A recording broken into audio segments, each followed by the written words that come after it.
और जवाब हिंदुस्तान ने उन ताकतों को दिया है जो हिंदुस्तान को तोड़ने का काम कर रही थी।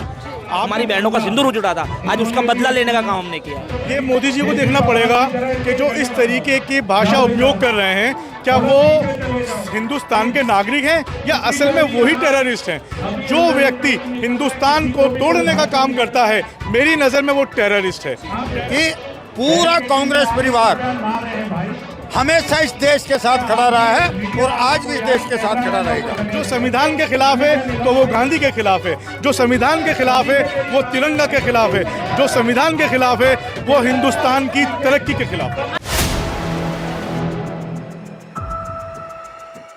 नमस्कार, आप देख रहे हैं 4 PM में आपके साथ नफीसा खान। पहलगाम आतंकी हमले में निर्दोष लोगों की जान जाने के बाद भारत ने पाकिस्तान के खिलाफ कार्रवाई करते हुए जवाबी कार्रवाई में ऑपरेशन सिंदूर के जरिए हमला बोला। लेकिन इस बीच आतंकी हमले से लेकर जवाबी एक्शन तक देश के अंदर बहुत कुछ हुआ। खासकर मुसलमानों को कई चीज़ों का सामना करना पड़े। खासकर अगर ये बात कहें तो बीजेपी के नेताओं ने मुसलमानों का बहिष्कार का ऐलान तक भी कर दिया। लेकिन इस ऑपरेशन सिंदूर के माध्यम से जो एक तस्वीर वायरल हुई, सोफिया कुरैशी, कर्नल सोफिया कुरैशी जिस तरीके से आकर खुद बताती है कि उन्होंने ऑपरेशन सिंदूर को किस तरीके से अंजाम दिया, उनकी टीम का जो वर्क था, देश की आर्मी ने जिस तरह बहादुरी के साथ जवाब दिया, उसके बाद देश में सवाल उठने लगे कि आखिरकार अपने ही देश के लोगों को क्यों प्रमाण देना पड़ता है और बार बार क्यों मुसलमान टारगेट होता है। मेरे साथ कुछ लोग जुड़ चुके हैं, उनसे समझते हैं कि क्या इस पूरे मुद्दे को लेकर राय है और इसी के साथ साथ ये भी समझेंगे कि जो ऑपरेशन सिंदूर चलाया गया है, क्या इससे पाकिस्तान पूरी तरीके से पस्त होने जा रहा है। मेरे साथ ये तमाम लोग हैं, युवा साथी हैं, तो चलिए शुरुआत करते हैं। सर, ऑपरेशन जवाब में हमने सीधा सिंदूर की कार्यवाही कर दी, महिलाओं के सिंदूरों को उजाड़ा गया था। इस ऑपरेशन सिंदूर को आप कैसे देखते हैं? देखिए, जो ऑपरेशन सिंदूर जो हमारे हिंदुस्तान की सेना है उसका शौर्य का एक प्रमाण है। जो हिंदुस्तान की जो हमारी सेना है, जो उसकी ताकत है, उसको दिखाकर आज जो हम पाकिस्तान के जो लोगों ने जो हमारे पर्यटकों को जिन हमारी बहनों का सिंदूर उजाड़ा, तो सिंदूर नाम उसी ये जो हमने एयर स्ट्राइक की उसी का नाम सिंदूर के नाम से दिया गया। तो ये शौर्य जो हमारी हिंदुस्तान की सेना है, पहले भी हमारी सेना के शौर्य बहुत गाथाओं में रहे हैं। बहुत 47 से लेकर अब तक हम पाकिस्तान को 3 बार घुटनों पे ला चुके हैं। तो पाकिस्तान जो सिंदूर है, जो हमारी बहनों का सिंदूर उड़ा था, आज उसका बदला लेने का काम हमने किया है। बदला लिया गया सर, लेकिन एक एजेंडा भी देखा गया था। देश के मुसलमानों से पूछा गया, जाना गया कि वो देशभक्त हैं या नहीं, यहाँ तक कि बहिष्कार का ऐलान हुआ था। इसको कैसे देखते हैं? देखिए, सोफिया कुरैशी जो हमारे कर्नल हैं, जब वो एक जेट में बैठ के पाकिस्तान के जो आतंकी ठिकाने हैं उनको तबाह करके आती है और प्रेस कॉन्फ्रेंस करती है, तो जो हिंदुस्तान के मुसलमानों पर लोग उंगली उठा रहे हैं, वो कोई भी लोग हो, वो बीजेपी के लोग हों तो कोई भी कितने कट्टर हिंदू हो, उनको एक जवाब है। यहाँ हिंदुस्तान का हर मुसलमान, हिंदू मुस्लिम सिख ईसाई और सब है भाई भाई। हमारे यहाँ ये नारा चलता है और इसी नारे के साथ हिंदुस्तान की जो आबादी है वो एक दूसरे के भाईचारे का जो प्रमाण है वो है। तो जो सोफिया कुरैशी, कर्नल सोफिया कुरैशी ने जो किया है, उससे इन लोगों की जुबान जो बंद हो जाती है जो हिंदू मुस्लिम की बात करते हैं। सर, किस तरीके से आप देख रहे हैं आतंकी हमले से लेकर जवाबी कार्यवाही तक? सोफिया कुरैशी और व्योमिका एक साथ आती है, महिलाओं ने जवाब दिया है इस बार मुंह तोड़, कैसे देखते हैं इसको? जवाब हिंदुस्तान ने दिया है और जवाब हिंदुस्तान ने उन ताकतों को दिया है जो हिंदुस्तान को तोड़ने का काम कर रही थी। आपने देखा कि पहलगाम में हमला हुआ, हमला करने वाले कौन थे उनकी आइडेंटिफाई अभी तक नहीं करी, लेकिन उन लोगों की आइडेंटिफाई हो चुके हैं जिन लोगों ने पहलगाम में टूरिस्ट को बचाया। किसी ने अपनी पीठ पे लाद के, किसी ने गोद में उठा के और किसी ने दोबारा से जाकर उनको लेकर आया। तो सलाम उन लोगों को करना चाहिए, उन कश्मीरी मुसलमानों को करना चाहिए जिन्होंने उन लोगों को जान बचाई जो लोग वहाँ फंसे पड़े हुए थे। लेकिन कुछ फिरका परस्त ताकतें हैं जो धर्म का मटेरियल घोलकर जो देश के अंदर प्रस्तुत करते हैं, क्योंकि उनकी टीआरपी उन्हीं से चलती है। उनके जितने भी न्यूज़ चैनल्स थे उन्होंने उन लोगों को नहीं दिखाया जिन्होंने जान बचाई, लेकिन जो अज्ञात लोग थे जिनका पता नहीं वो कहाँ से आए और कहाँ गए, उनके बारे में ज़रूर बताते गए कि जाति नहीं पूछी धर्म पूछा। तो ये बहुत शर्मनाक बात है। ये सबसे बड़ा टेरर अटैक हिंदुस्तान के ऊपर था कि जिसके अंदर हिंदुस्तान को बांटने की कोशिश थी, मज़हब के ज़रिए हिंदुस्तान को बांटने की कोशिश थी। लेकिन हमारी सेना ने और हमारे लोगों ने आकर बताया कि जब हिंदुस्तान की बात आएगी तो हिंदू, मुसलमान, सिख, ईसाई सब एक कतार में आके खड़े होंगे और जो धर्म का चोला उतार कर सिर्फ तिरंगा अपने माथे पे बांधकर दुश्मन की रीढ़ की हड्डी को तोड़ने का काम करेंगे। और इसी बीच सर ट्विटर पर या सोशल मीडिया पर एक और चीज़ पीएम मोदी को याद दिलाने लग गए लोग कि मुसलमान सिर्फ पंचर नहीं बनाता बल्कि मुसलमान हर एक महकमे में अपनी भागीदारी को निभाता है। क्वेश्चन ये मोदी जी से ही पूछा जाना चाहिए कि जो उन्होंने कहा था कि अब्दुल्ला पंचर लगाता है, तो उन्होंने कहाँ के लिए कहा था, किस कंट्री के लिए? क्या उन्होंने पाकिस्तान के लिए कहा था या हिंदुस्तान के लिए कहा था?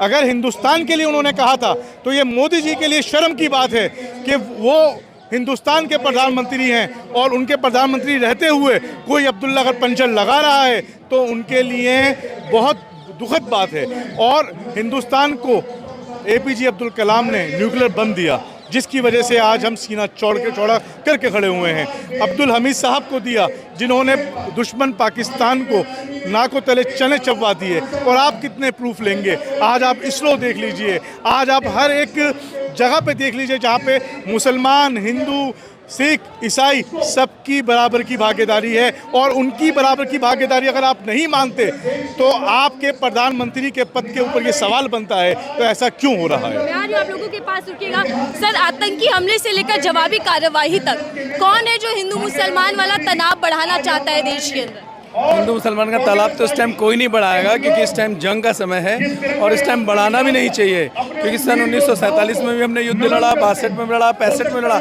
1971 में 93,500 सैनिक हमारे कब्जे में थे और बांग्लादेश हमने बना के हो गया। वो मूर्ख होगा जो इस टाइम हिंदू मुसलमान की बात करेगा। लेकिन आतंकी हमला जब हुआ तो बार बार इस चीज़ को हाईलाइट किया गया कि हिंदू मरे हैं। मेरा सवाल ये है कि आज देश एक साथ है सर, एक सुर में कह रहा है कि हम आतंकियों को किसी भी कीमत पर बर्दाश्त नहीं करेंगे। आतंकियों की कोई जात नहीं होती है, हिंदू या मुसलमान जो भी वहाँ मरे वो दोनों ही थे।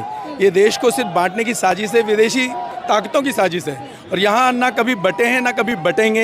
हिंदू, मुस्लिम, सिख, ईसाई आपस में हम भाई भाई। सोफिया और योमिका की जोड़ी कैसी लगी आप लोगों को? बहुत बढ़िया लगी, बहुत बढ़िया। उन्होंने इस पूरे ऑपरेशन को अंजाम दिया है, क्या ये माना जाए कि अब महिलाओं में भी वो ताकत है कि वो दुश्मनों को सीधी चुनौती दे सकती? ये तो भारत देश है, महिलाओं का तो योगदान इस देश में पहले से रहा है। माँ एक गुरु होती थी, मैकाले हमारे धर्म को खत्म करके चला गया।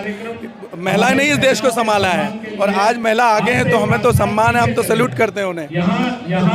सर जब ये आतंकी हमला हुआ तो बीजेपी के नेताओं के बयान आए कि मुसलमानों का बहिष्कार कर दिया जाए। मैं जानना चाहती हूँ कि कौन है जो ऐसे वक्त पर भी, सेंसिटिव मौके पर भी चाहता है कि राजनीतिक रोटियां सेकी जाए? ये मोदी जी को देखना पड़ेगा कि जो इस तरीके की भाषा उपयोग कर रहे हैं, क्या वो हिंदुस्तान के नागरिक हैं या असल में वही टेररिस्ट हैं? जो व्यक्ति हिंदुस्तान को तोड़ने का काम करता है, मेरी नज़र में वो टेररिस्ट है।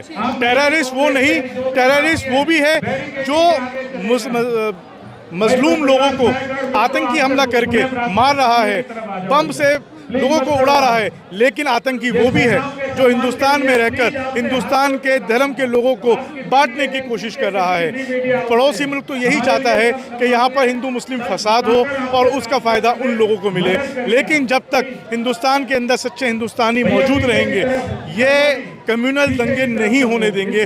और मोदी जी को फौरी तौर पर एक्शन लेना चाहिए। जिन लोगों ने पोस्टर लगाए, जिन लोगों ने मुसलमानों को मारा, जिन लोगों ने मुसलमानों की दाढ़ी देखकर वो गद्दार कहा, उनके खिलाफ NSA के तहत केस की कार्रवाई होनी चाहिए और ये जवाब देना बहुत ज़्यादा ज़रूरी हो जाता है। कोई नेता ये कह रहा था कि संविधान को बदलने की जरूरत है। 26 से लेकर 29 तक जो आर्टिकल है, अनुच्छेद, उनको हटा देना चाहिए, पूरी तरीके से खत्म कर देना चाहिए। निशिकांत दुबे जी कह रहे थे। अब इस बयान के बाद और इस हमले के साथ जो हमने जवाब दिया है, क्या संविधान के बदौलत ही आज देश इतना मजबूत हो पाया? जो व्यक्ति संविधान को बदलने की बात करता है तो आप यकीन मानिएगा वो नोटों पे से गांधी जी की भी फोटो हटा देगा। वो कहेगा कि नथुराम गौडसे की फ़ोटो लगा लीजिए। जो संविधान के खिलाफ है तो वो गांधी के खिलाफ है, जो संविधान के खिलाफ है वो तिरंगा के खिलाफ है, जो संविधान के खिलाफ है वो हिंदुस्तान की तरक्की के खिलाफ है। आज पूरे देश में भारत माता की जय के नारे गूंज रहे हैं। बिल्कुल बिल्कुल गूंज रहे हैं एकदम, क्योंकि भारतीय सेना पर सबको गर्व है, भारतीय सेना पर, ना कि मोदी जी पर। मोदी ने एक दोनों लड़कियों ने जो काम करे दिखाया सैनिकों ने, वो काम एकाक कोई भी नहीं कर सकता था। वो देवी का रूप है, देवी का अवतार लेकर के उन्होंने 9 चौकियों का सत्यानाश कर दिया है। और हिंदुस्तान की सेना ने अगर पाकिस्तान सही तरीके से वो दे देना ऑर्डर, तो सेना पाकिस्तान को 10 घंटे के अंदर बिल्कुल बर्बाद कर, पूरा दिन नहीं लगाएगी, 10 घंटे बर्बाद कर देगी। ये बता दिया है कि पाकिस्तान को ये बता दिया है कि सिंदूर की कीमत क्या होती है। ऑपरेशन सिंदूर ये जब हुआ तो कैसा महसूस हुआ, क्योंकि आपने निर्दोष लोगों को हमने खोया है अपने देश में। बहुत गर्व हुआ जब हमने सिंदूर नाम सुना। मेरे तो मतलब मैं खुद आर्मी बैकग्राउंड से हूँ, मेरा जो भतीजा है वो इसमें कर्नल है आर्मी में, और मेरे फादर आर्मी, मेरे पूरा मतलब जो फैमिली बैकग्राउंड है पूरा आर्मी से रिलेटेड है। मुझे तो सिंदूर नाम सुन के इतना गर्व हुआ, और जब मैंने कुरैशी जी की और जो वो महिला भूमिका थी उनको देख के इतना गर्व महसूस हुआ कि आज हमारी बेटियां कहाँ पहुँच गई है। बहुत ज़्यादा गर्व के वो पल थे, प्राउड हुआ बहुत लेकिन ज़्यादा। क्या आप लोगों ने उस टाइम भी ये चीज़ें महसूस की जब आतंकी हमला हुआ तो उसको हिंदू मुसलमान में बांटा गया और ये कहा गया कि जो कश्मीरी हैं या देश के मुसलमान हैं वो इन लोगों के साथ मिले हुए? देखिए, ये हिंदू मुसलमान वाली बात नहीं है, ये तो एक हमारे जो हिंदुस्तान है ना, जो हमारा गुलदस्ता है उसको तोड़ने की कोशिश है।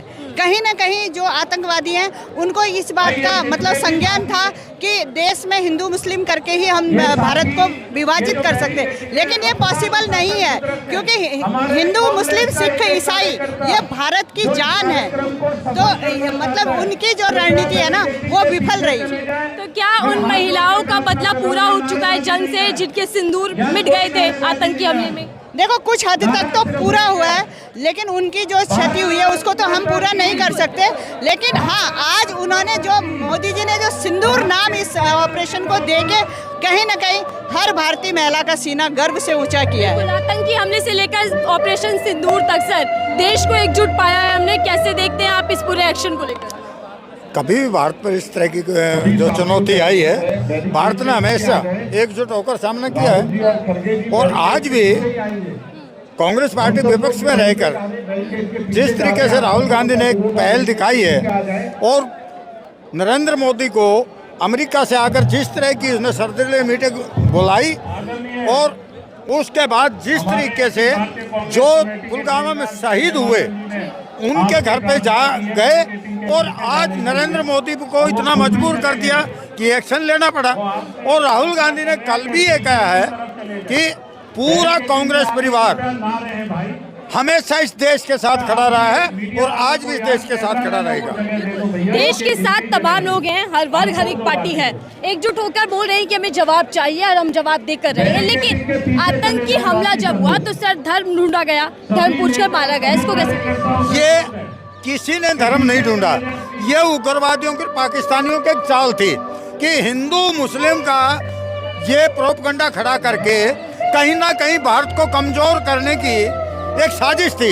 लेकिन उसकी साजिश में हिंदुस्तान के लोग बड़े, अपनी मातृभूमि के बड़े दीवाने हैं, इन्होंने कभी इसके उनकी चाल में नहीं आए। और आज उसी का परिणाम है कि इतना मुंह तोड़ जवाब हमारे कश्मीरी लोगों ने दिया है, और आज वो फेस भी कर रहे हैं कश्मीरी लोग, लेकिन हिंदुस्तान की जय बोलते हैं, ना कि पाकिस्तान की।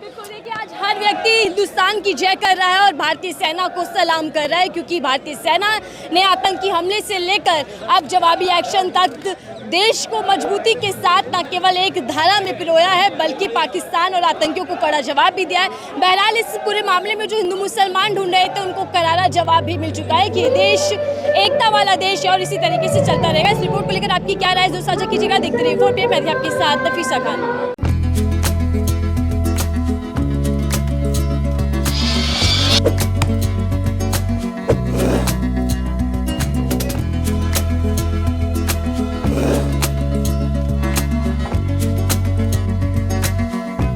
We'll be right back.